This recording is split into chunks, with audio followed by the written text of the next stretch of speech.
Hey, just wanted to check in and talk a little bit about the topic proposals. I see that some of you have submitted it, which is awesome. If you've already submitted it, I've probably responded to it because I've been checking every day to see who's submitted and who I need to respond to. If you're not sure where to find my response, just go back to where you submitted the assignment and it should be there in the comments section. Remember that you can't or you shouldn't move on until to the outline until I've approved your topic proposal. I've seen some really excellent topic proposals and I've seen some that need a little bit of work.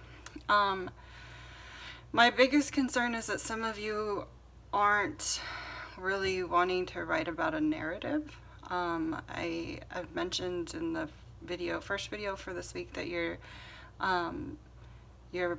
the topic for your narrative should be something factual that actually happened to you, and it should be one event, not a series of events. So make sure that it's, I think I gave the example of a birthday party. So you would talk about the birthday party and not all the events leading up to it or the events afterwards. You would just focus on the birthday party. Make sure that you are writing a proposal and not the essay itself. I don't want the essay itself yet. I want you to talk about what you plan on writing about, who you imagine would read this, and where your intended audience would find something like this that you are writing.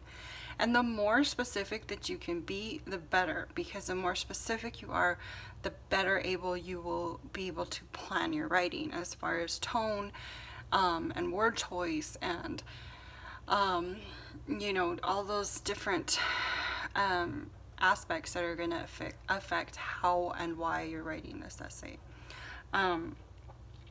So just make sure that you get the topic proposal in as soon as you can. If you've already turned it in, make sure you look for my comments because a lot of you are going to have to revise and resubmit it this go round.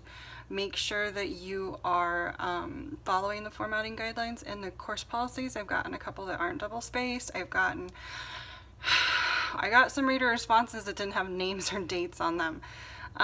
You have to put your name and date on your submission. Even though you're submitting it online, sometimes I have to save your work. And if I don't have a name and date on it and I save it just as a Word doc, how am I going to know who it belongs to? So your name and date always, always, always, always, always go on your submitted work.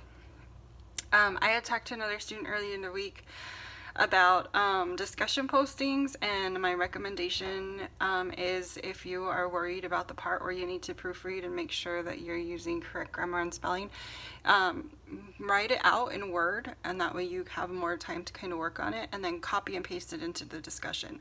But don't submit a Word doc for the discussion because that just makes it harder to kind of respond and see what you're writing. Okay? Let me know if you have any questions.